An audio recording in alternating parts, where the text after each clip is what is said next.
Welcome to CML and stuff. കഴിഞ്ഞ 2 ക്ലാസ്സുകളിലായിട്ട് literary criticism പേപ്പറിലെ ക്ലാസിക്കൽ ക്രിറ്റിക്സിനെ കുറിച്ച് നമ്മൾ ജനറലായിട്ട് പറഞ്ഞിട്ടുണ്ടായിരുന്നു. അതുപോലെ തന്നെ ക്ലാസിക്കൽ ക്രിറ്റിക്സ് ആയിട്ടുള്ള പ്ലേറ്റോയുടെ ദ റിപ്പബ്ലിക് എന്ന് പറയുന്ന വർക്കിനെ കുറിച്ച് നമ്മൾ മനസ്സിലാക്കിയിട്ടുണ്ടായിരുന്നു. അപ്പോൾ ക്ലാസിക്കൽ ക്രിറ്റിക്സിലെ ഫേമസ് ആയിട്ടുള്ള മറ്റൊരു ക്രിറ്റിക്കാണ് അരിസ്റ്റോട്ടിൽ. അപ്പോൾ നമുക്ക് ടെക്സ്റ്റ് ബുക്കിനകത്ത് അരിസ്റ്റോട്ടലിൻ്റെ മെയിൻ വർക്കായിട്ടുള്ള ദ പോയറ്റിക്സ് എന്ന് പറയുന്ന വർക്കിനെ കുറിച്ച് സെപ്പറേറ്റ് ഒരു വർക്കായിട്ടൊന്നും എടുത്തു പറഞ്ഞിട്ടില്ല. പക്ഷേ പ്ലേറ്റോയുടെ ദ റിപ്പബ്ലിക് എന്ന് പറയുന്ന വർക്ക് നമ്മൾ മനസ്സിലാക്കി കഴിഞ്ഞാൽ തീർച്ചയായിട്ടും നമ്മൾ ക്ലാസിക്കൽ ക്രിറ്റിക്കായിട്ടുള്ള അരിസ്റ്റോട്ടലിൻ്റെ ദ പോയറ്റിക്സ് എന്ന് പറയുന്ന വർക്ക് കൂടി നമ്മൾ മനസ്സിലാക്കേണ്ടതായിട്ടുണ്ട്. അപ്പോൾ അരിസ്റ്റോട്ടലിൻ്റെ പോയറ്റിക്സ് എന്ന് പറയുന്ന വർക്കിനകത്ത് എന്തെല്ലാം കാര്യങ്ങളാണ് പറയുന്നത്, എത്ര ചാപ്റ്റേഴ്സ് ഉണ്ട്, ഓരോ ചാപ്റ്ററിലും എന്തെല്ലാം കാര്യങ്ങളാണ് പറയുന്നത്, അതുപോലെ പ്രധാനപ്പെട്ട ചില ടേംസ് നമുക്ക് മനസ്സിലാക്കാനുണ്ട്. ഇപ്പം നമ്മൾ പ്ലേറ്റോനെ കുറിച്ച് പഠിക്കുന്ന സമയത്ത് മനസ്സിലാക്കിയതുപോലെ തന്നെ ചില ടേംസ് അരിസ്റ്റോട്ടലിനെ കുറിച്ച് മനസ്സിലാക്കേണ്ടതായിട്ടുണ്ട്. അപ്പോൾ ഇതെല്ലാം കംപ്ലീറ്റ് ആക്കിയതിന് ശേഷം ഏതെല്ലാം ക്വസ്റ്റ്യൻസാണ് ഈ ഭാഗത്ത് നിന്ന് വന്നിട്ടുള്ളത് എന്ന് കൂടി നമുക്ക് ഈ ഒരു വീഡിയോയിൽ ഉൾപ്പെടുത്താം. സോ ആദ്യം പറയുന്നത് Aristotle and his poetics. So Aristotle, an ancient Greek philosopher and expert in many fields like philosophy, science and literature. അദ്ദേഹം ആൻഷ്യൻ്റ് ഗ്രീക്ക് ഫിലോസഫറാണ്. അദ്ദേഹത്തിന് ഫിലോസഫി ആണെങ്കിലും സയൻസ് ആണെങ്കിലും ലിറ്ററേച്ചർ ആണെങ്കിലും വ്യത്യസ്തമായ എല്ലാ ഫീൽഡിലും പ്രാവീണ്യം തെളിയിച്ചിട്ടുള്ള ഫേമസ് ആയിട്ടുള്ളൊരു ക്രിറ്റിക്കാണ് അരിസ്റ്റോട്ടിൽ എന്ന് പറയുന്നത്. അദ്ദേഹത്തിൻ്റെ മേജർ വർക്കാണ് poetics. His book poetics is A foundation of literary theory and criticism. BC 4th century എഴുതിയിട്ടുള്ള ഈ ഒരു work explains the principles of poetry, especially tragedy and it's effect on the audience. അതായത് ഈ ഒരു വർക്ക് പ്രധാനമായിട്ടും explain ചെയ്യുന്നത് principles of poetry, പോയട്രിയുടെ ചില തത്വങ്ങളെക്കുറിച്ച്, പ്രധാനമായിട്ടും ദുരന്ത നാടകങ്ങൾ. അപ്പോൾ ഇവിടെ നമ്മൾ ദുരന്ത നാടകങ്ങൾ, പോയട്രി ഇത് രണ്ടും പറയുമ്പോൾ നിങ്ങൾ മനസ്സിലാക്കണം, പണ്ട് കാലത്ത് എഴുതിയിരിക്കുന്ന മിക്ക ഡ്രാമാസും വേഴ്സ് രൂപത്തിലാണ് കേട്ടോ. അപ്പോൾ അതുകൊണ്ടാണ് പോയട്രി എന്നും ട്രാജിക് പോയട്രി എന്നൊക്കെ നിങ്ങളത് മുന്നേ മനസ്സിലാക്കണം. നമ്മൾ പിന്നീട് ഡയലോഗുകളും കാര്യങ്ങളൊക്കെ ആയിട്ട് ഡ്രാമ നമുക്കറിയാം. പക്ഷേ ഇപ്പോൾ ആദ്യകാലത്തെ കൃതികളിലൊക്കെ ഈ ഒരു ഡ്രാമ എന്ന് പറയുന്നത് പോയറ്റിക് ഡ്രാമയാണിത്, വേഴ്സ് ഫോമിലാണ് എഴുതിയിട്ടുണ്ടാവുക. അപ്പോൾ അതുകൊണ്ടാണ് അങ്ങനെ പറയുന്നത് കേട്ടോ. And it's effect on the audience. പിന്നെ ഈ ഒരു കവിത എങ്ങനെയാണ് ഓഡിയൻസിനെ സ്വാധീനിക്കുന്നത് എന്നുള്ളതിനെ കുറിച്ചാണ് പറയുന്നത്. അപ്പോൾ നേരത്തെ ഞാൻ പറഞ്ഞു പ്ലേറ്റോയുടെ ദ റിപ്പബ്ലിക് എന്ന് പറയുന്ന വർക്ക് നിങ്ങൾ മനസ്സിലാക്കിയിട്ടുണ്ടെങ്കിൽ അരിസ്റ്റോട്ടിൽ വളരെ പെട്ടെന്ന് മനസ്സിലാക്കാൻ പറ്റും. കാരണം പ്ലേറ്റോ എന്താണോ പറഞ്ഞിട്ടുള്ളത് ആ സംഭവത്തിൻ്റെ കംപ്ലീറ്റ് ആയിട്ടും എതിർക്കുന്നത് പോലെയാണ് അരിസ്റ്റോട്ടിൽ അദ്ദേഹത്തിൻ്റെ പോയറ്റിക്സിൽ പറയുന്നത്. സോ അപ്പോൾ പ്ലേറ്റോ കേട്ട് കഴിഞ്ഞതിന് ശേഷം മാത്രം, അല്ലെങ്കിൽ മനസ്സിലാക്കിയതിന് ശേഷം മാത്രം നിങ്ങൾ അരിസ്റ്റോട്ടലിൻ്റെ പോയറ്റിക്സ് കേൾക്കുന്നതായിരിക്കും കുറച്ചുകൂടി നിങ്ങൾക്ക് സമയം എളുപ്പമാക്കാനും പറയുന്നത് മനസ്സിലാക്കാനും ഈസി ആവുന്നത്. സോ ഇവിടെ അദ്ദേഹം പറയുന്നത് പോയറ്റിക്സ് എന്ന് പറയുന്ന വർക്കിൽ അദ്ദേഹം പറയുന്നത് പ്രിൻസിപ്പിൾസ് ഓഫ് പോയട്രി, അതുപോലെ എങ്ങനെയാണ് ഓഡിയൻസിനെ ഒരു പോയട്രി സ്വാധീനിക്കുന്നത് എന്നുള്ളതിനെക്കുറിച്ചാണ്.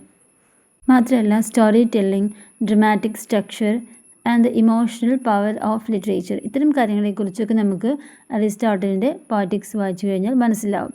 Then Aristotle defines poetry as mimesis.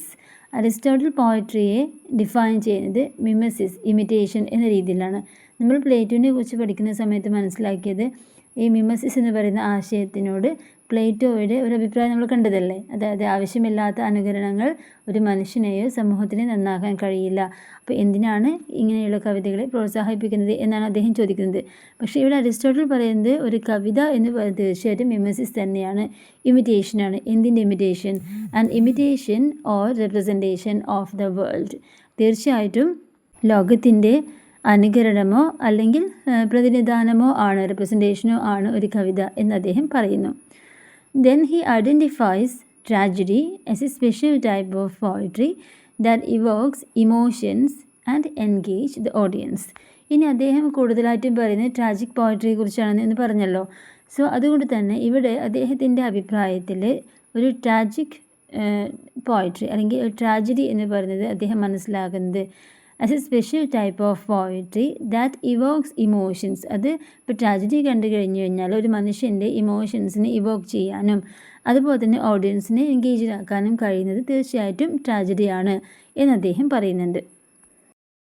ഇനി 6 elements of tragedy. Plot, character, thought, diction, melody and spectacle are essential for A successful work of art. അതായത് ഒരു ട്രാജിക് ഡ്രാമയാണെന്നുണ്ടെങ്കിൽ അതിന് പ്രധാനമായിട്ടും 6 എലമെൻറ്റ്സ് ഉണ്ടായിരിക്കണം. Plot, character, thought, diction, melody and spectacle. Tragic drama എന്ന് നിങ്ങൾ പറയുമ്പോൾ, drama എന്ന് ഞാൻ പറയുമ്പോൾ വീണ്ടും ഓർക്കുക, അന്നത്തെ കവിതകളൊക്കെ അല്ലെങ്കിൽ ഡ്രാമാസൊക്കെ പോയറ്റിക് രീതിയിലാണ് എഴുതിയിട്ടുള്ളത്, വേഴ്സ് ഫോമിലാണ് എഴുതിയിട്ടുണ്ടായിരുന്നത്. അപ്പോൾ അതുകൊണ്ടാണ് അങ്ങനെ പറയുന്നത് കേട്ടോ. സോ ഇതിനകത്ത് പ്രധാനമായിട്ടും ഉണ്ടായിരിക്കേണ്ട 6 ഘടകങ്ങളെക്കുറിച്ച് പറഞ്ഞു. ഇനി എന്താണ് കഥാസിസ്? അതായത് നേരത്തെ പറഞ്ഞു ചില ടേംസ് നമ്മൾ മനസ്സിലാക്കേണ്ടതായിട്ടുണ്ട്. സോ കഥാസിസ് എന്ന് പറഞ്ഞു ഇപ്പോൾ നമ്മൾ പ്ലേറ്റോനെ കുറിച്ച് പഠിക്കുന്ന സമയത്ത് മിമസിസ് എന്താണെന്ന് പറഞ്ഞു, ഇമിറ്റേഷൻ ആണെന്ന് പറഞ്ഞു അല്ലേ. അതേപോലെ കഥാസിസ് എന്ന് പറഞ്ഞു കഴിഞ്ഞാൽ the main idea in poetics. Through tragedy the audience experiences a release or purification of emotions like pity and fear. ഇപ്പോൾ നമുക്കറിയാം ട്രാജഡി എന്ന് പറഞ്ഞു കഴിഞ്ഞാൽ എന്താണെന്ന്. അപ്പോൾ ഈ ട്രാജഡി കാണുന്ന സമയത്ത് ഇപ്പോൾ പോയറ്റിക്സിൽ പ്രധാനപ്പെട്ട ഒരു ആശയമാണ് ഈ കഥാസിസ് എന്ന് പറയുന്നത്. അപ്പോൾ നമ്മളൊരു ട്രാജിക് ഡ്രാമ കാണുന്ന സമയത്ത് പ്രേക്ഷകർക്ക്, നമ്മൾ കാണുന്ന ആളുകൾക്ക് എന്തെല്ലാം തോന്നും?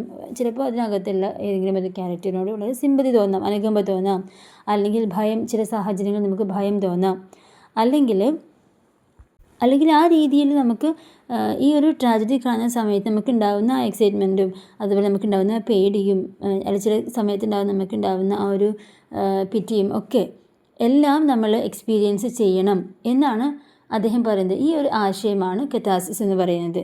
നേരെ മറിച്ച് നമ്മൾ പ്ലേറ്റോനെ കുറിച്ച് പഠിക്കുന്ന സമയത്ത് എന്താ മനസ്സിലാക്കിയത്? ഒരു മനുഷ്യന് ആവശ്യമില്ലാത്ത കുറേ കാര്യങ്ങൾ കൊടുത്തിട്ട്, ഒരു മനുഷ്യന് യാതൊരു പ്രയോജനമില്ലാത്ത കാര്യങ്ങൾ കൊടുത്തിട്ട് ഒരു കവിത നമ്മൾ പ്രോത്സാഹിപ്പിക്കുന്നത് എന്തിനാണ് എന്നാണ് അദ്ദേഹം ചോദിച്ചത്. പക്ഷേ ഇവിടെ അദ്ദേഹം പറയുന്നത് എന്താ വെച്ചാൽ, അരിസ്റ്റോട്ടിൽ പറയുന്നത് അങ്ങനെയല്ല. ഒരു മനുഷ്യന് ഒരു ട്രാജഡി കണ്ടു കഴിഞ്ഞാൽ ഒരു മനുഷ്യൻ്റെ ഉള്ളിലുണ്ടാകുന്ന ഭയമാണെങ്കിലും സിമ്പതിയാണെങ്കിലും എല്ലാം പുറത്തു വരണം. സാധാരണ മനുഷ്യനാണെങ്കിൽ നമ്മളെല്ലാവരും അതെല്ലാം അതിനാവശ്യമാണ് എന്നാണ് ഇവിടെ അരിസ്റ്റോട്ടിൽ പറയുന്നത്. അതായത് ഇപ്പോൾ ട്രാജഡിയൊക്കെ കണ്ടു കഴിഞ്ഞാൽ നമുക്ക് ഇങ്ങനെയുള്ള ജീവിതത്തിൻ്റെ സങ്കീർണതകളെക്കുറിച്ച് നമുക്ക് മനസ്സിലാവും അല്ലേ. അപ്പോൾ ഒരു വ്യക്തിയുടെ ധാർമ്മികമായതും വൈകാരികവുമായിട്ടുള്ള ഒരു വളർച്ചയ്ക്ക് സഹായിക്കുന്ന ഒരു ഘടകം തന്നെയാണ് ഈ ഒരു ട്രാജഡി കണ്ടുകൊണ്ട് നേരത്തെ നമുക്ക് ഇമോഷൻസ്. അപ്പോൾ സ്വാഭാവികമായിട്ടും നമുക്ക് ഇങ്ങനെയുള്ളതൊക്കെ കാണുമ്പോൾ നമുക്ക് മനസ്സിലാവും എന്ത്, ജീവിതമായി കഴിഞ്ഞാൽ ഇങ്ങനെയുള്ള കുറേ സങ്കീർണതകളുണ്ട് എന്ന് നമുക്ക് മനസ്സിലാകും. അതിനെക്കുറിച്ചൊരു ഉൾക്കാഴ്ച നമുക്ക് ഉണ്ടാക്കുകയും ചെയ്യുന്നത് ഇങ്ങനെയുള്ളത് കാണുമ്പോഴാണ്. അതല്ലാതെ ഇങ്ങനെയൊന്നും വേണ്ട, ഇത് പ്രത്യേകിച്ച് സമൂഹത്തിന് യാതൊരു ഗുണം ഉണ്ടാക്കുന്നില്ല എന്ന് പറയുന്ന പോലെയല്ല. അപ്പോൾ നമുക്കിതിനൊന്നും രണ്ടും വേണമെന്നോ രണ്ടും വേണ്ടെന്ന് നമുക്ക് പറയാൻ പറ്റില്ല. ഇവിടെ നമ്മൾ പഠിക്കുന്നത് പ്ലേറ്റോയുടെ കോൺസെപ്റ്റും അരിസ്റ്റോട്ടലിൻ്റെ കോൺസെപ്റ്റുമാണ്, നമ്മളുടെ അല്ല. അപ്പോൾ അതുകൊണ്ട് തന്നെ പ്ലേറ്റോ പറയുന്നത് അദ്ദേഹത്തിൻ്റെ ആശയമാണ്, അരിസ്റ്റോട്ടിൽ പറയുന്നത് അദ്ദേഹത്തിൻ്റെ ആശയമാണ്. സോ ഇനി പേർപ്പസ് ഓഫ് കഥാസിസ്. എന്താണ് കഥാസിസിൻ്റെ പേർപ്പസ് എന്ന് പറയുന്നത്? നേരത്തെ നമ്മൾ പറഞ്ഞ കാര്യം തന്നെയാണ്. അതായത് ഒരു മനുഷ്യൻ്റെ ധാർമ്മികമായതോ അല്ലെങ്കിൽ ഇമോഷണലോ ആയിട്ടുള്ള ഒരു കാര്യങ്ങളെ വളർത്തിക്കൊണ്ടുവരിക എന്നുള്ളത് തന്നെയാണ് ഈ ഒരു കഥാസിസിൻ്റെ ലക്ഷ്യം. എന്നാൽ മാത്രമാണ് ഒരു മനുഷ്യൻ്റെ ജീവിതത്തിൽ ഇങ്ങനെയുള്ള കോംപ്ലക്സിറ്റീസ് ഉണ്ട് എന്നുള്ളത് സ്വയം മനസ്സിലാവാനും അതിനെ ഫേസ് ചെയ്യാനും പ്രാപ്തമാക്കുകയും ചെയ്യുന്നുള്ളൂ. അപ്പോൾ ഇതൊക്കെ കൊണ്ട് തന്നെ ഈ അരിസ്റ്റോട്ടലിൻ്റെ പോയറ്റിക്സ് എന്ന് പറയുന്ന വർക്ക് കഥ കൊണ്ടും കഥാപാത്രം കൊണ്ടും ഭാഷ കൊണ്ടും അതിൻ്റെ പെർഫോമൻസ് കൊണ്ടും എല്ലാ രീതിയിലും അദ്ദേഹത്തിൻ്റെ ആശയങ്ങൾ ഗ്രീക്ക് സാഹിത്യ കാലഘട്ടം, ഗ്രീക്ക് നാടകങ്ങളുടെ ആ ഒരു കാലഘട്ടം മുതൽ ഇന്ന് മോഡേൺ ഏജ് വരെ ഇന്നും സാഹിത്യത്തിനാണെങ്കിലും ഡ്രാമകളിലാണെങ്കിലും എന്ത് കാര്യങ്ങളിലും വളരെയധികം സ്വാധീനിച്ചിട്ടുള്ള ഒരു വർക്കാണ് അരിസ്റ്റോട്ടലിൻ്റെ പോയറ്റിക്സ് എന്ന് പറയുന്നത്. His ideas on plot, character, language and spectacle are still basic principles in literature and drama today, from ancient Greek plays to modern works. ഇനി 1 to 6 വരെയുള്ള ചാപ്റ്റേഴ്സിൽ എന്താണ് പറയുന്നത് എന്ന് നമുക്ക് നോക്കാം. അപ്പോൾ ആദ്യം പറയുന്നത് ചാപ്റ്റർ 1 ആണ്, ഡിഫൈനിങ് പോയട്രി, ജോൺറാസ് ആൻഡ് ഫോംസ്. അതായത് ചാപ്റ്റർ 1 എന്താണ് പോയട്രി, അദ്ദേഹത്തിൻ്റെ കോൺസെപ്റ്റിൽ പോയട്രി എന്താണ് അദ്ദേഹം ഡിഫൈൻ ചെയ്യുന്നുണ്ട്.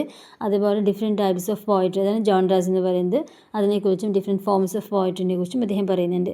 അപ്പോൾ ഇവിടെ ഡെഫിനേഷൻ ഓഫ് പോയട്രി എന്ന് പറയുന്നത്, Aristotle defines poetry as an imitation of nature or mimesis. Aristotle കവിതയെ ഡിഫൈൻ ചെയ്യുന്നത് കവിത എന്ന് പറയുന്നത് പ്രകൃതിയുടെ അനുകരണമാണ് അല്ലെങ്കിൽ മിമസിസ് ആണെന്നാണ് അദ്ദേഹം പറയുന്നത്.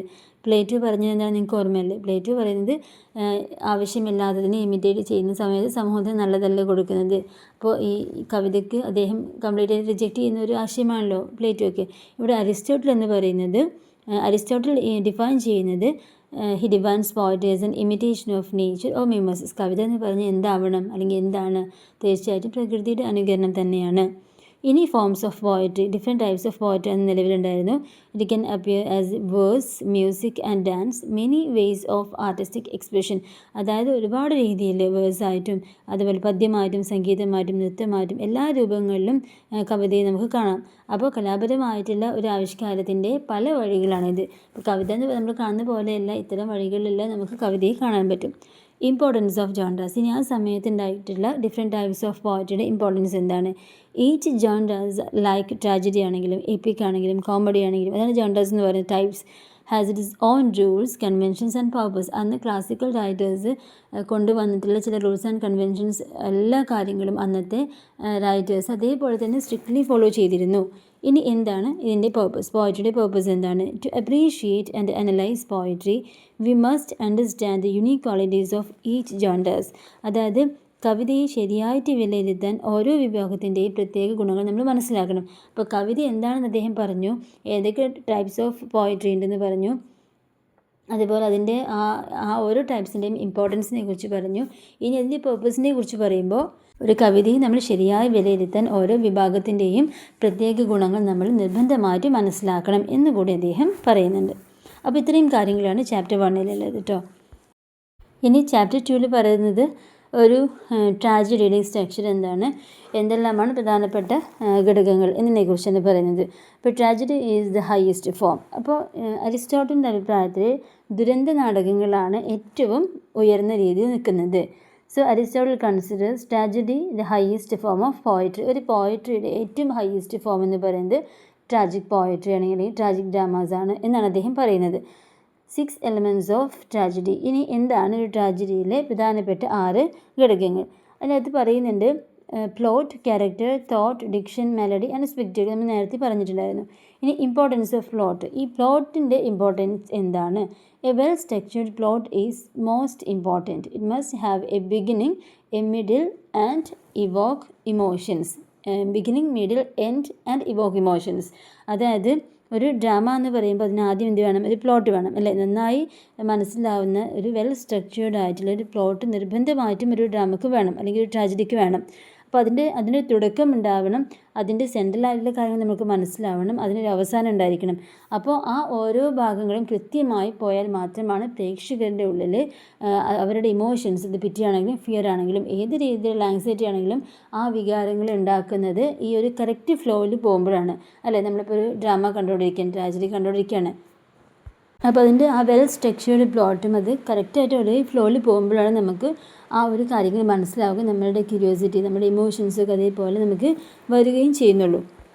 ഇനി ക്യാരക്ടർ ഇൻ ട്രാജഡി. ക്യാരക്ടേഴ്സ് എന്ന് പറയുന്നത് should be multi dimensional and relatable. നമുക്ക് പരസ്പരം റിലേറ്റ് ചെയ്യാൻ പറ്റുന്ന, നമുക്ക് മനസ്സിലാവുന്ന രീതിയിൽ ആ കഥാപാത്രങ്ങളെ അവതരിപ്പിക്കണം. ഇനി tragic hero and ഹമേഷ്യ.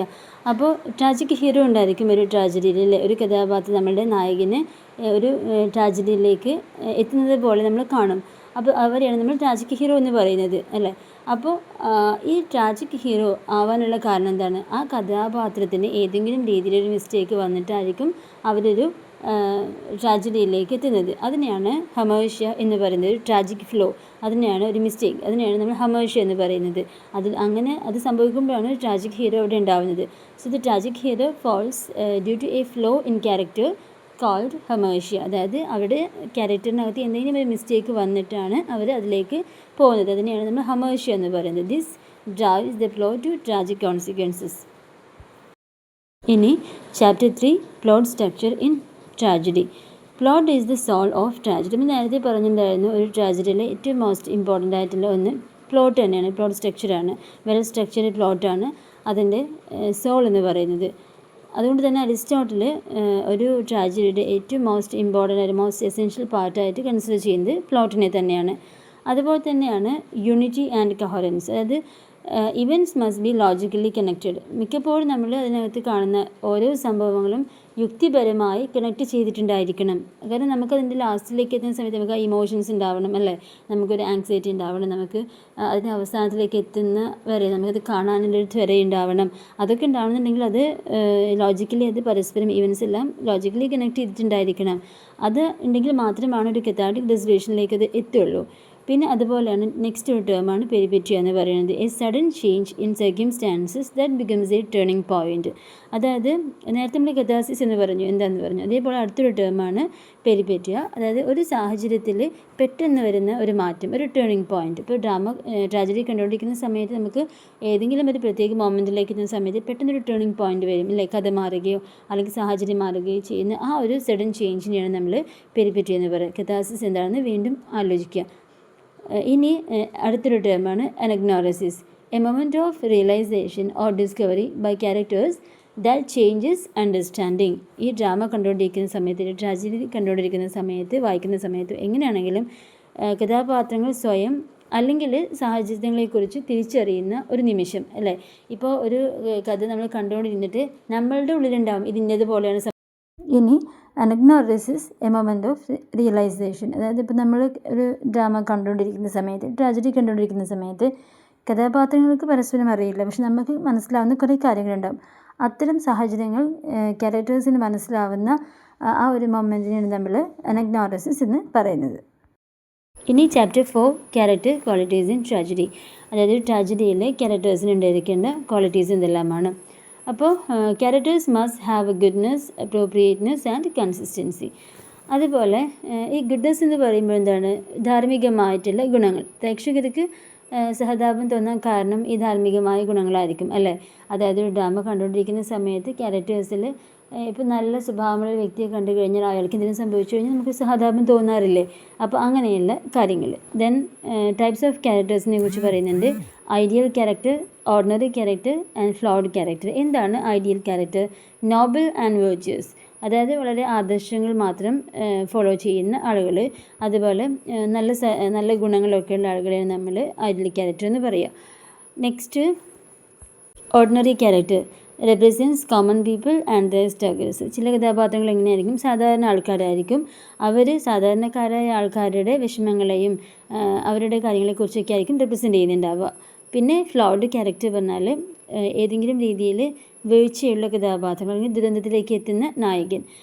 Tragic hero has vices of tragic flaws leading to downfall, evokes pity and fear.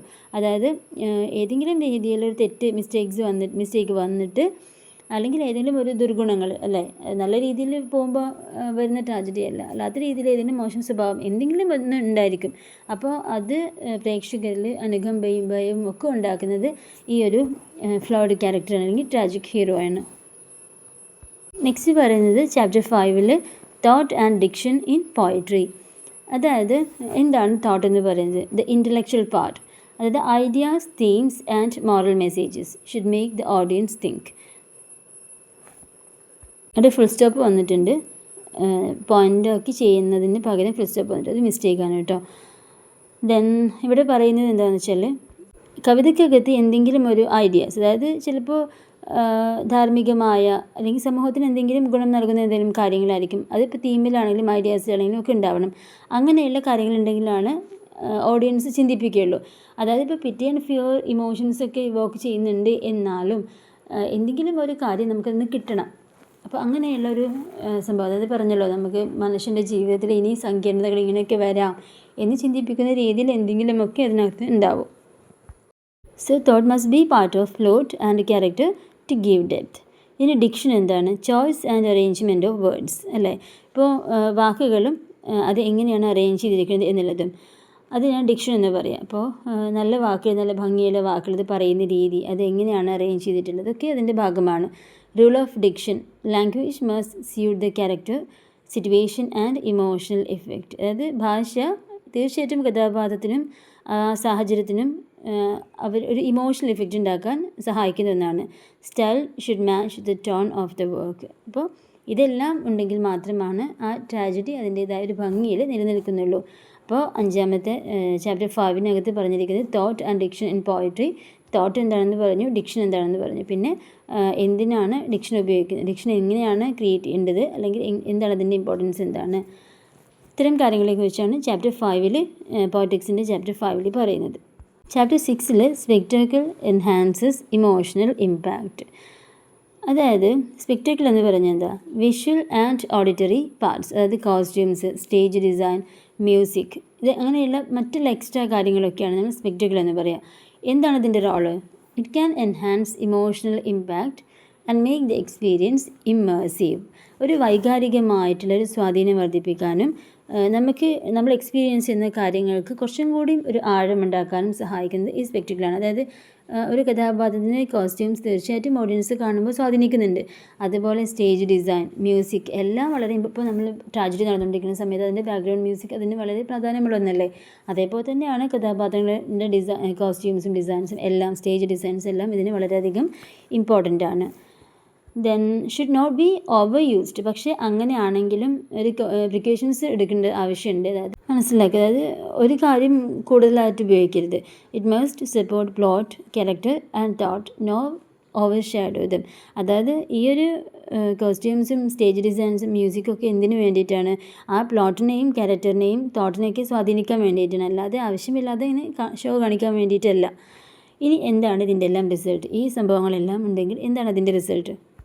ഇതെല്ലാം യൂസ്ഡ് പ്രോപ്പർലി, കൃത്യമായി ഉപയോഗിച്ചാൽ it increases dramatic tension and audience engagement. അതായത് ഇപ്പോൾ സ്പെക്ടാക്കിൾ എന്ന് പറഞ്ഞു കഴിഞ്ഞാൽ കോസ്റ്റ്യൂംസും സ്റ്റേജ് ഡിസൈൻസും മ്യൂസിക്കും അല്ലാത്ത എല്ലാ കാര്യങ്ങളാണല്ലോ. ഇതെല്ലാം കൃത്യമായി ഭംഗിയായി ഉപയോഗിക്കുന്ന സമയത്താണ് ആ ഓഡിയൻസ് അതിലേക്ക് ഇറങ്ങി വരുന്നതും ഈ ഒരു ടെൻഷൻ ഉണ്ടാക്കുന്ന ഭാഗമാണെങ്കിൽ അത് അത്രയധികം നല്ല രീതിയിൽ നമുക്ക് എക്സ്പീരിയൻസ് ചെയ്യാൻ കഴിയുന്നതും. ഇനി കണ്ടംപററി റീഡിങ്സ് ഓൺ പോയറ്റിക്സ്. അതായത് അരിസ്റ്റോട്ടലിൻ്റെ പോയറ്റിക്സിന് ഇന്നത്തെ സമകാലികമായ ആളുകൾ, ക്രിറ്റിക്സ് ആണെങ്കിലും റൈറ്റേഴ്സ് ആണെങ്കിലും എങ്ങനെയാണ് അതിനെ മനസ്സിലാക്കുന്നത് എന്നുള്ളതിനെക്കുറിച്ചാണ് പറയുന്നത്. ആദ്യം പറയുന്നത് structural analysis. Critics still use Aristotle's ideas on plot, suspense and resolution. അതായത് ഇപ്പോഴും പ്ലോട്ടാണെങ്കിലും സസ്പെൻസ് ആണെങ്കിലും റെസൊല്യൂഷൻ ആണെങ്കിലും അരിസ്റ്റോട്ടലിൻ്റെ ഈ ഐഡിയാസ് എല്ലാം ഇപ്പോഴത്തെ ക്രിറ്റിക്സ് അവർ ഉപയോഗിക്കുന്നുണ്ട്, അതെല്ലാം അല്ലെങ്കിൽ മനസ്സിലാക്കുന്നുണ്ട്. They analyse how the plot serves the theme and symbols. മാത്രമല്ല അവർ മറ്റൊരു കാര്യങ്ങൾ കൂടി ശ്രദ്ധിക്കുന്നുണ്ട്. എങ്ങനെയാണ് ഈ പ്ലോട്ട് എന്ന് പറയുന്നത് പ്രതീകങ്ങളെയും അതായത് സിംബൽസിനെയും തീമിനെയും ഒക്കെ എങ്ങനെയാണ് ബാധിക്കുന്നത് എന്നുള്ളത് കൂടി, അല്ലെങ്കിൽ സഹായിക്കുന്നത് എന്നുള്ളത് കൂടി അവർ അനലൈസ് ചെയ്യുന്നുണ്ട്. മാത്രമല്ല they also explore non linear experimental narratives beyond Aristotle's beginning, middle and end. അതായത് അരിസ്റ്റോട്ടലിൻ്റെ തിയറീസിൽ അല്ലെങ്കിൽ അരിസ്റ്റോട്ടലിൻ്റെ ഐഡിയാസിൽ ഒരു ട്രാജഡിയുടെ സ്ട്രക്ചറിന് ഒരു ബിഗിനിങ്, മിഡിൽ ആൻഡ് എൻഡ് എന്നുള്ളൊരു കോൺസെപ്റ്റാണല്ലോ പോണത്. പക്ഷെ അതിനേക്കാൾ കൂടുതലായിട്ട് കണ്ടംപററി റൈറ്റേഴ്സ്, ക്രിറ്റിക്സ് ഒരു നോൺ ലിനിയർ എക്സ്പെരിമെൻ്റൽ നറേറ്റീവ്സ് കൂടി യൂസ് ചെയ്യുന്നുണ്ട്, ഒരു പരീക്ഷണാത്മകമായ രീതിയിൽ. അതാണ് ചെറിയൊരു മാറ്റം വന്നിട്ടുള്ളത്. ഇനി character studies. Modern readings add psychology and sociology to Aristotle's character theory. അതായത് അരിസ്റ്റോട്ടലിൻ്റെ കഥാപാത്രങ്ങളെക്കുറിച്ചുള്ള സിദ്ധാന്തങ്ങളിലേക്ക് അല്ലെങ്കിൽ തിയറീസിലേക്ക് ഇപ്പോഴത്തെ മോഡേൺ റീഡേഴ്സ് കുറച്ച് സൈക്കോളജിയും സോഷ്യോളജിയും കൂടി ചേർത്ത് വെച്ചിട്ടുണ്ട്. പിന്നെ scholars study motivations, mental depth and how characters reflect social norms and values. അതുപോലെ തന്നെ ഈ ക്യാരക്ടേഴ്സിൻ്റെ മോട്ടിവേഷൻസ്, അതുപോലെ തന്നെയാണ് മാനസികമായ ആഴങ്ങൾ, ഇവയൊക്കെ സമൂഹത്തിൻ്റെ മൂല്യങ്ങൾ, വാല്യൂസിനെ എങ്ങനെയാണ് റിഫ്ലക്റ്റ് ചെയ്യുന്നത് എന്നിവ ഇന്നത്തെ സ്കോളേഴ്സ് പഠിക്കുന്നുണ്ട്. അതേപോലെ തന്നെ they also include marginalised voices and question gender, race and class biases in Aristotle. അതായത് അരിസ്റ്റോട്ടിലിൻ്റെ ജെൻഡർ, റേസ്, ക്ലാസ് എന്നിവയിലുള്ള ചില പക്ഷാപാതങ്ങളെ ചോദ്യം ചെയ്യുന്നുണ്ട്. ഈ പക്ഷാപാതങ്ങൾ ചോദ്യം ചെയ്യുന്നതിൻ്റെ കൂടെ തന്നെ മാർജിനലൈസ്ഡ് ആയിട്ടുള്ള കുറച്ച് കാര്യങ്ങൾ കൂടി ഉൾപ്പെടുത്തുകയും ചെയ്തിട്ടുണ്ട്. ആ രീതിയിലാണ് അരിസ്റ്റോട്ടലിൻ്റെ ക്യാരക്ടറിനെ ഇവിടെ ഇന്നത്തെ സമകാലികമായിട്ടുള്ള ക്രിറ്റിക്സ് വിലയിരുത്തുന്നത്. നെക്സ്റ്റ് പറയുന്നത് റിസപ്ഷൻ ആൻഡ് ഇൻ്റർടെക്സ്റ്റുവാലിറ്റി. അതായത് ഇതിൻ്റെ സ്വീകരണം, എങ്ങനെയാണ് സമൂഹം ഇതിനെ സ്വീകരിക്കുന്നത്, പ്രത്യേകിച്ചും ഇന്നത്തെ സമകാലികമായ ലോകം. Modern scholars look at how text connected to other text. അതായത് ഇന്നത്തെ സമകാലികമായ റൈറ്റേഴ്സ്, മോഡേൺ റൈറ്റേഴ്സ് ഒരുപാട് മുന്നേ വന്നിട്ടുള്ള കൃതികളെ എടുത്തിട്ട് അവ തമ്മിലുള്ള ബന്ധം പരിശോധിക്കുന്നുണ്ട്. They study how poets respond to earlier works. മാത്രമല്ല മുൻകാല കവികളോട്, പഴയകാല കവികളോട് പുതിയ കവികൾ എങ്ങനെയാണ് പ്രതികരിക്കുന്നത് എന്ന് പഠിക്കുന്നു. ആ ഒരു പഠനത്തെയാണ് നമ്മൾ ഇൻ്റർടെക്സ്റ്റുവാലിറ്റി അല്ലെങ്കിൽ മനസ്സിലാക്കലിനെയാണ് നമ്മൾ ഇൻ്റർടെക്സ്റ്റുവാലിറ്റി എന്ന് പറയാം. So intertextuality helps to understand the relationship between literature, history and culture. അതുകൊണ്ട് ഇത് നമുക്ക് എന്ത് മനസ്സിലാക്കാൻ പറ്റും? സാഹിത്യവും ചരിത്രവും സംസ്കാരവും തമ്മിലുള്ള ഒരു സങ്കീർണമായ ബന്ധം മനസ്സിലാക്കാൻ നമുക്ക് സഹായിക്കും. ഇനി ലാസ്റ്റ് പോയിൻ്റാണ് performance and adaptation. Then Aristotle spoke of melody and spectacle in Greek drama. അരിസ്റ്റോട്ടലിൻ്റെ സമയത്ത് കൂടുതലായിട്ടും മെലഡി, സ്പെക്ടാക്കിൾ, ഗ്രീക്ക് ഡ്രാമയിലെ മെലഡിയും സ്പെക്ടാക്കിളിനെ കുറിച്ചൊക്കെയാണ് കൂടുതലായിട്ടും അദ്ദേഹം പറയുന്നത്. അതേസമയം today these are apply to film, theatre, multimedia and other art form. പണ്ട് ഗ്രീക്ക് ഡ്രാമയിൽ ഒതുങ്ങി നിന്നിരുന്ന ഇതെല്ലാം ഇന്ന് സിനിമയിലേക്കും അതേപോലെ നാടകം, ഡ്രാമയിലേക്കും മൾട്ടിമീഡിയ മറ്റുള്ള മേഖലകളിലേക്കെല്ലാം വ്യാപിച്ചു. Performance is seen more broadly due to technology and changing art forms. ഇങ്ങനെ ഇന്നത്തെ ടെക്നോളജി, സാങ്കേതിക വിദ്യ വളർന്നു, അതുകൊണ്ട് തന്നെ പെർഫോമൻസിനും അതിൻ്റെ ഒരു വിശാലമായിട്ടുള്ള വഴികൾ വന്നു, അതിനനുസരിച്ചുള്ള മാറ്റം വന്നു. അപ്പോൾ അരിസ്റ്റോട്ടലിൻ്റെ കാലത്ത് അരിസ്റ്റോട്ടലിൻ്റെ ഗ്രീക്ക് ഡ്രാമയിലും മറ്റുള്ളവരുടെ ഗ്രീക്ക് ഡ്രാമയിൽ മാത്രം ഒതുങ്ങി നിന്നിരുന്ന ചില കാര്യങ്ങൾ വ്യാഖ്യാനിക്കപ്പെടുമ്പോൾ ഇന്ന് അതെല്ലാം സിനിമയിലേക്കും അതുപോലെ മറ്റുള്ള മേഖലയിലേക്കും വളർന്നു വന്നു എന്നുള്ളതാണ് ഇവിടെ വന്നിട്ടുള്ള വ്യത്യാസം. അപ്പോൾ ചുരുക്കി നമ്മൾ പറയും, മൊത്തത്തിൽ നമ്മൾ അതിനെക്കുറിച്ച് മനസ്സിലാക്കുകയാണെങ്കിൽ contemporary readings both extend and challenge Aristotle. ഇന്നത്തെ ആധുനിക വായനക്കാർ അരിസ്റ്റോട്ടിലിൻ്റെ ആശയങ്ങളെ കുറേയേറെ ഡെവലപ്പ് ചെയ്യാൻ സഹായിക്കുന്നുണ്ട്, അതേപോലെ തന്നെ ക്രിട്ടിസൈസ് ചെയ്യുന്നുണ്ട്. This creates a dialogue between past and present, making politics relevant for modern literary criticism and diverse cultures. അപ്പോൾ ഈ ഒരു ഭൂതകാലവും വർത്തമാനവും ഇല്ല, ഇവിടെ നമുക്ക് എന്താ മനസ്സിലാവുന്നത്? പാസ്റ്റും പ്രസൻറ്റും തമ്മിലുള്ള ആ ഒരു ബന്ധം അല്ലെങ്കിൽ ആ സംവാദം സൃഷ്ടിക്കാൻ ഇവിടെ ഒരു കാരണമാവുന്നുണ്ട് പോളിറ്റിക്സ്. പിന്നെ മാത്രമല്ല പോളിറ്റിക്സിനെ ആധുനിക സാഹിത്യ വിമർശനത്തിനും അതുപോലെ സാംസ്കാരികമായ ചില വൈവിധ്യങ്ങൾ കാണിക്കുന്നതിനും അതിന് ആ രീതിയിലെല്ലാം ഇന്ന് പോളിറ്റിക്സ് വളരെയധികം പ്രസക്തമാണ്. അപ്പോൾ ഇത്രയും കാര്യങ്ങളാണ് 1 to 6 ചാപ്റ്റേഴ്സിനകത്ത് പോളിറ്റിക്സിൽ എന്ത് പറഞ്ഞു എന്നുള്ളതും അരിസ്റ്റോട്ടലിൻ്റെ ആശയങ്ങൾ എന്താണ് എന്നുള്ളതും അതിനകത്ത് ചില ടേംസ് ഞാൻ എടുത്തു പറഞ്ഞിട്ടുണ്ട്. അത് മറക്കാതെ പഠിക്കുക, 2 മാർക്സിന് വരാം. പിന്നെ അത് കഴിഞ്ഞതിന് ശേഷം ലാസ്റ്റ് അതിൻ്റെ റിസപ്ഷനാണ്, അതായത് ഈ ഇൻ്റർടെക്സ്റ്റുവാലിറ്റി അതുപോലെ റിസപ്ഷൻ എങ്ങനെയാണ് കണ്ടംപററി റൈറ്റേഴ്സ് അതിനെ കാണുന്നത്, സമകാലിക റൈറ്റേഴ്സ് അതിനെ നോക്കി കാണുന്നത്, മോഡേൺ റൈറ്റേഴ്സിൽ എന്ത് സ്വാധീനമാണ് ഉണ്ടാക്കിയിട്ടുള്ളത്, നെഗറ്റീവായാലും പോസിറ്റീവാണെങ്കിലും. അതാണ് നേരത്തെ പറഞ്ഞത്, ചില ആൾക്കാർ വിമർശിക്കുന്നുണ്ട്, ചില ആൾക്കാർ നല്ല ആശയങ്ങൾ എടുക്കുന്നുണ്ട്. അപ്പോൾ ഇത്രയും കാര്യങ്ങളാണ് അരിസ്റ്റോട്ടലിൻ്റെ പോളിറ്റിക്സിൽ നമ്മൾ പറഞ്ഞിട്ടുള്ളത്. ഇനി നമ്മൾ നേരത്തെ ബ്ലോക്ക് 1 എടുത്തിട്ടുള്ള ഫസ്റ്റ് യൂണിറ്റിൽ ക്ലാസിക്കൽ ക്രിറ്റിസിസം ആ ഒരു ഭാഗത്ത് നിന്നും അതുപോലെ സെക്കൻഡ് ബ്ലോക്കിലേക്ക് വന്ന സമയത്ത് പ്ലേറ്റോയുടെ ദി റിപ്പബ്ലിക്, അതുപോലെ അതിൻ്റെ താഴെ വരുന്ന അരിസ്റ്റോട്ടലിൻ്റെ പോളിറ്റിക്സ്, ഇത്രയും ഭാഗമാണ് നമ്മളിപ്പോൾ ക്രിറ്റിസിസം കംപ്ലീറ്റ് ചെയ്തിട്ടുള്ളത്. അപ്പോൾ അതിൽ നിന്ന് വന്നിട്ടുള്ള ക്വസ്റ്റ്യൻസാണ് ഇവിടെ പറയുന്നത്. മോഡൽ ക്വസ്റ്റ്യൻ പേപ്പറിൽ കാണുന്ന ക്വസ്റ്റ്യൻസാണ് പറയുന്നത്. അപ്പോൾ ഇതിനകത്ത് അരിസ്റ്റോട്ടലിൻ്റെ പോളിറ്റിക്സിനെ കുറിച്ച് ക്വസ്റ്റ്യൻസ് ഇല്ല എന്ന് കരുതിയത് ഇമ്പോർട്ടൻ്റ് അല്ല എന്ന് വിചാരിക്കരുത്. അത് യൂണിവേഴ്സിറ്റി എക്സാമിൻ്റെ ക്വസ്റ്റ്യൻ പേപ്പറിനകത്ത് അരിസ്റ്റോട്ടിൽ വളരെ ഇമ്പോർട്ടൻ്റ് ആയിട്ടുള്ള ഭാഗം തന്നെയാണ്. നിങ്ങൾ ഒരിക്കലും ഒരു ഭാഗവും ഇവിടെ നിങ്ങൾ വെറുതെ ഇങ്ങനെ ആലോചിച്ചുകൊണ്ട് ഒഴിവാക്കി കളയരുത്. എല്ലാ ഭാഗവും നമുക്ക് വളരെ ഇമ്പോർട്ടൻ്റ് ആണ്. ഏറ്റവും ടഫായിട്ട് തീരെ മനസ്സിലാവാൻ പറ്റാത്ത കാര്യങ്ങൾ വീണ്ടും ആവർത്തിച്ച് വായിക്കുകയോ അല്ലെങ്കിൽ അതിൻ്റെ കോൺസെപ്റ്റ് മനസ്സിലാക്കാൻ മറ്റേതെങ്കിലും രീതികൾ നിങ്ങൾ ഉപയോഗിക്കുകയോ ചെയ്യാം. പക്ഷെ ഒരിക്കലും ഒരു ഭാഗവും നമുക്ക് ഇമ്പോർട്ടൻ്റ് അല്ല എന്ന് പറഞ്ഞ് ക്രിറ്റിസിസം ഒഴിവാക്കി വിടരുത്. അപ്പോൾ ഇതിനകത്ത് 2 മാർക്സിൻ്റെയും 5 മാർക്സിൻ്റെയും അതുപോലെ തന്നെ എസ്സേ ക്വസ്റ്റ്യൻസും ഒരുമിച്ചാണ് ഞാൻ കൊടുത്തിട്ടുള്ളത്. First question, who are the philosophers in Plato's the republic.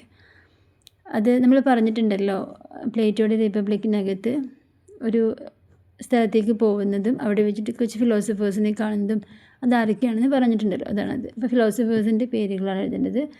Explain the concept of mimesis theorised by Plato in book 2 of the Republic. നമ്മൾ ഡീറ്റെയിൽ ആയിട്ട് ഇതിനകത്ത് പറഞ്ഞിട്ടുണ്ട്, അത് എഴുതുക. Analyse the characteristics of classical and neo classical criticism by mentioning its major theoreticians. അതായത് നമ്മൾ block 1 unit 1 അത്രയും complete കാര്യങ്ങളാണ് ഈ ഒരു ക്വസ്റ്റ്യനിൽ ഉൾപ്പെടുത്തേണ്ടത്, ആൻസറിൽ ഉൾപ്പെടുത്തേണ്ടത്. Discuss book 2 of Plato's the Republic and explore the concept of mimesis. ഇതും പ്ലേറ്റോൻ്റെ ദ റിപ്പബ്ലിക് എന്ന് പറയുന്ന ബുക്ക് 2 കുറിച്ച് ആദ്യം നിങ്ങൾ കുറച്ച് കാര്യങ്ങൾ എഴുതിയിട്ട് പിന്നെ മിമസിസിലേക്ക് കൂടുതലായിട്ടും കോൺസെൻട്രേറ്റ് ചെയ്തിട്ട് ആൻസർ ചെയ്യാം കേട്ടോ. What is Aristotle's theory of tragedy? ഇവിടെ അരിസ്റ്റോട്ടിലിൻ്റെ തിയറി ഓഫ് ട്രാജഡിനെ കുറിച്ച് പറഞ്ഞിട്ടുണ്ട്. അപ്പോൾ ഈ ഒരു ക്വസ്റ്റ്യൻ മാത്രമാണ് അരിസ്റ്റോട്ടിൽ നിന്ന് വന്നിട്ടുള്ളൂ. അതുകൊണ്ട് അത്ര ഇമ്പോർട്ടൻ്റ് അല്ല എന്ന് നിങ്ങൾ കരുതരുത് എന്നാണ് ഞാൻ നേരത്തെ പറഞ്ഞത് കേട്ടോ. അപ്പോൾ അരിസ്റ്റോട്ടിലിൻ്റെ തിയറി ഓഫ് ട്രാജഡി എന്താണ്? അപ്പോൾ അതിനകത്ത് ട്രാജഡി എന്താണെന്ന് എഴുതണം. അദ്ദേഹം അതിനെക്കുറിച്ച് പറഞ്ഞിട്ടുള്ള കാര്യങ്ങൾ വേണം, അതിൻ്റെ സ്ട്രക്ചർ വേണം, അതിൻ്റെ അകത്തുള്ള എല്ലാ പ്രധാനപ്പെട്ട കാര്യങ്ങളും ഉൾപ്പെടുത്തിയിട്ട് വേണം എഴുതാൻ. Then briefly explain the evolution of thoughts in Plato's republic. അപ്പോൾ പ്ലേറ്റോയുടെ റിപ്പബ്ലിക്കിൽ അദ്ദേഹം പറഞ്ഞിട്ടുള്ള ഐഡിയാസും കാര്യങ്ങളും എല്ലാതും ഉൾപ്പെടുത്തിയിട്ട് വളരെ ഷോർട്ടാക്കി, എന്നാൽ ഓരോ മാർക്കിനനുസരിച്ച് 5 മാർക്സ് ആണെങ്കിൽ അതിനനുസരിച്ച്, എസ് ആണെങ്കിൽ അതിനനുസരിച്ച് ഇലാബറേറ്റ് ചെയ്യേണ്ടത്. അങ്ങനെ അതല്ല, വളരെ ചില ഭാഗങ്ങൾ വളരെ ഷോർട്ടായി കൊടുക്കണമെങ്കിൽ അങ്ങനെ നിങ്ങളത് മനസ്സിലാക്കിയിട്ട് എഴുതുക കേട്ടോ. ഇത്രയും കാര്യങ്ങളാണ് നമ്മൾ ക്രിറ്റിസിസത്തിലെ വളരെ പ്രധാനപ്പെട്ട ഒരു ഏരിയയിൽ നിന്ന് വന്നിട്ടുള്ളത്. നേരത്തെ പറഞ്ഞതുപോലെ ബാക്കിയുള്ളത് ഇമ്പോർട്ടൻ്റ് അല്ല എന്നുള്ളതല്ല, എല്ലാത്തിനും അതിൻ്റേതായ പ്രാധാന്യമുണ്ട്. ക്വസ്റ്റ്യൻസ് വായിച്ച് മനസ്സിലാകുമ്പോഴാണ് നമുക്ക് ഏതാണ് ഓരോ ക്വസ്റ്റ്യൻ്റെയും ഇമ്പോർട്ടൻസ് എന്താണെന്ന് നമുക്ക് മനസ്സിലാവുള്ളൂ കേട്ടോ. അപ്പോൾ എന്നും പറയുന്നത് പോലെ തന്നെ ആദ്യമായിട്ട് വീഡിയോ കാണുന്നവർ സബ്സ്ക്രൈബ് ചെയ്ത് കാണണം കേട്ടോ. ഒരുപാട് പേര് സബ്സ്ക്രൈബ് ചെയ്യാതെ കാണുന്നുണ്ട്. അപ്പോൾ നിങ്ങൾ ഓരോരുത്തരും അതിനെ സപ്പോർട്ട് ചെയ്യുന്നതിനനുസരിച്ചിട്ട് ഒരുപാട് പേരിങ്ങനെ ക്ലാസ്സും നോട്ട്സും ഒക്കെ ആവശ്യമുള്ളവരുണ്ടാവും.